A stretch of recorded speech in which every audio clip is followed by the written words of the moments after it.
We're out here in the San Jacinto River. Nice and calm. This one over here. Trying to...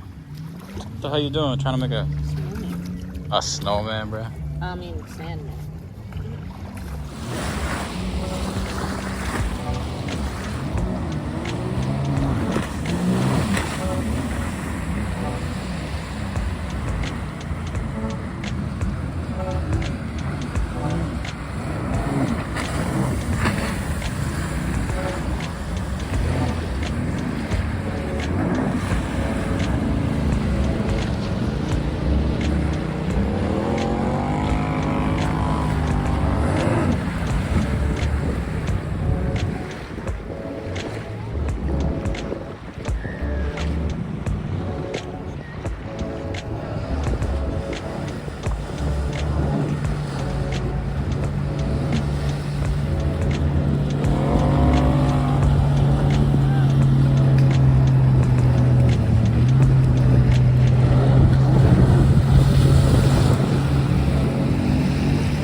See, this is what I like to see, like real quiet.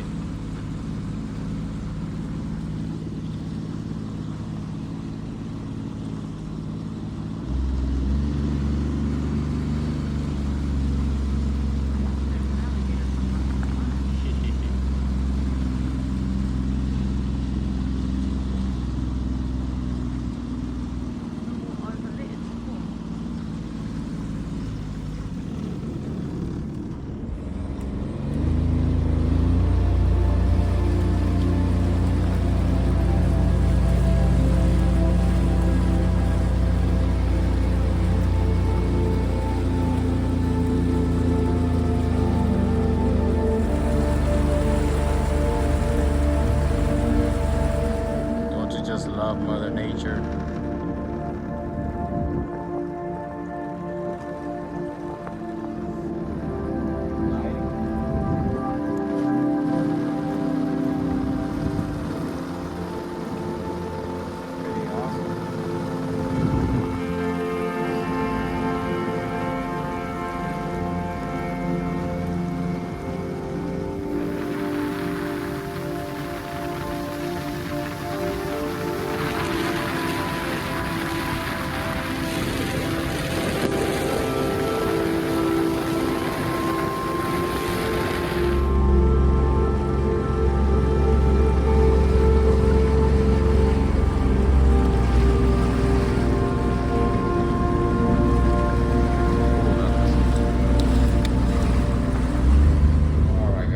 So we're back at the house now. That was some footage from last week's adventure over there at Crosby, Texas, San Jacinto River. It was pretty cool.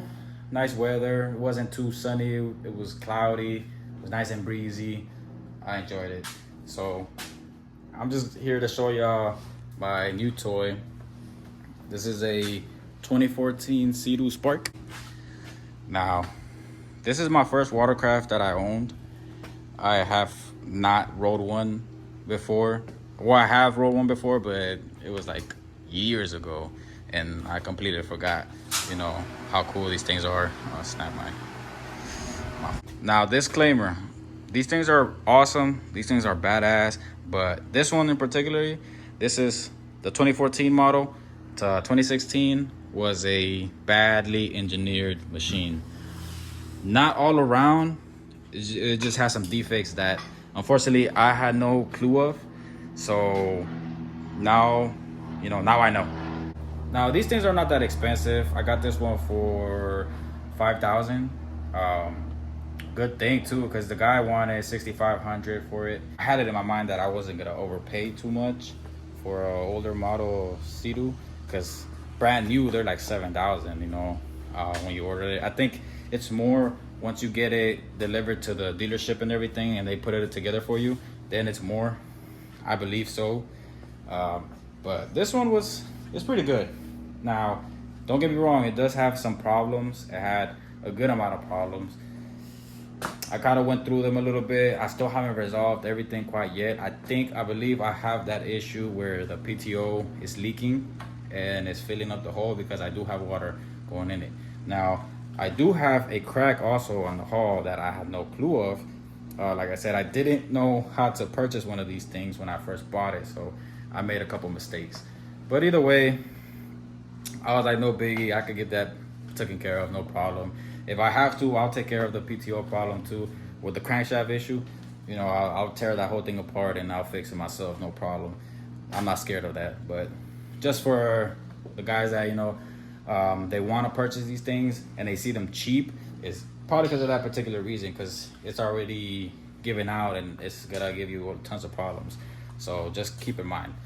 I know my channel was probably supposed to be around my car, which I haven't even touched. In reality, I have done nothing to it since the last video, and unfortunately it's kind of started running worse now. It started getting random misfires here and there. I fixed the misfire on cylinder 3 and then it jumped to 2. So one of those things now. So, and as for my truck, crazy story with the truck. A couple months ago, this thing got stolen. They stole this thing from me. I already had the mindset that I wasn't gonna get it back, but luckily some officers, they found it unintentionally. In reality, they were doing jobs with this one and they stole another truck with this one, and I left this one behind, which at that point I didn't even want it back. They violated me because, I mean, it's my truck, you know, you put in all this money into these things, and just for somebody to come around and take it from you, it's, you know, pretty effed up. But whatever, we moved around it. It's here now. I don't know, it's still giving me problems, so I'm not sure what I'm gonna do with that thing yet. Right now I do need it because I need to move my toys around. Like, you know, if I want to go ride, I need the truck. If I want to go to the river, I need the truck. So it's, you always need a truck regardless. So I'm just keeping it around right now. So yeah, that's just a little update with everything that's going on. I apologize for the garage. It's a big mess right now. I had a couple things going on. My brother moved in. We had to store some of his things in here. You know, the jet ski, it's here. Trailer carries 2 jet skis, so it's bigger. Um, but it's a good thing too, cause I mean, I might go into the rental business for with jet skis, cause I mean, who wouldn't want to do that? You know, it's pretty fun. So a couple things that are coming up in the future is probably gonna be, hopefully, me kickstarting a rental business with the jet skis and stuff. I don't want to do the 4-wheelers because down here it's very saturated with the four-wheeling rental business. Like there's a big park out here for off-roading, and a lot of people, they go out there and they're renting, which, you know, they are getting a lot of business, but I kind of don't want to be in the mix of that. There's a couple jet ski companies out here, you know, promoting and renting out jet skis as well. But I feel like, you know, I could probably squeeze myself in there and get some business as well. Because, like I said, the 4-wheeler rental business is very saturated. It's a lot of guys out there trying to rent out their 4-wheelers, and mainly Hondas. I don't think I could do it with a Can-Am because the Can-Ams break a little more. They're not as reliable. The Hondas, they're more bulletproof machines to be out there renting, and they'll take the abuse. But so yeah, so that's it for this video, guys. We're gonna see what we could get into on the next one. I gotta get my GoPro fixed. I'll probably get another one too, just so I could have more cameras that I could get more angles off and everything. But I mean, we'll see what happens. I'll catch you on the next one.